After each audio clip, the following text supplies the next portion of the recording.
In today's video, I'm going to talk about downloading files.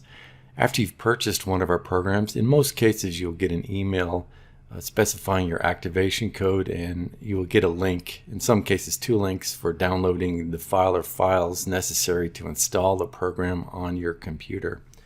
So in this example, I'm just going to go to our stamp collecting software site and click on downloads, and we have a link here to download a demo for StampManage USA. And I'm going to show you what happens when you click a link, whether it's in an email or on a web page. It works in a very similar fashion. So I'm going to click on the link, and you notice when I've done that, now the confusing part is this varies depending on browsers, but in this browser, Microsoft Edge, in the lower left you'll see the file downloading, and it shows you the status of the download. Once the download is complete, you'll see an open file. Now if I click on open file, it'll actually run the program. Now it can be a bit confusing because I've had customers, for example, say I clicked on a link in the email and all I get was a white tab that has the URL for the download, but I don't really see anything happening. And so if you're in that situation, what you can do is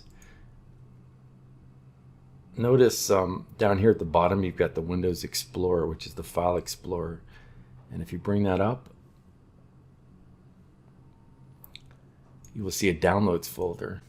And see here, this is the file I just downloaded, StampManage USA. Now, another way to bring up the Windows Explorer is to hit Windows key E. And that'll bring up another instance, but it's basically the same thing. So you click on the Downloads folder, and so basically any file you're downloading, whether it's from an email or your browser, if the download completes, it's going to go into this Downloads folder. Now if you don't see the downloaded file in the folder,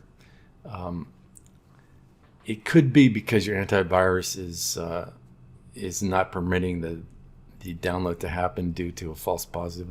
This happens quite often, and in that case things get quite a bit more complicated because you have to go into your antivirus settings and specify that the file is a safe file. So anyways, for this purpose of this video, I'm just going to show you the simple solutions to downloading, and if you have minor problems downloading. Okay, thanks for watching. Take care and goodbye.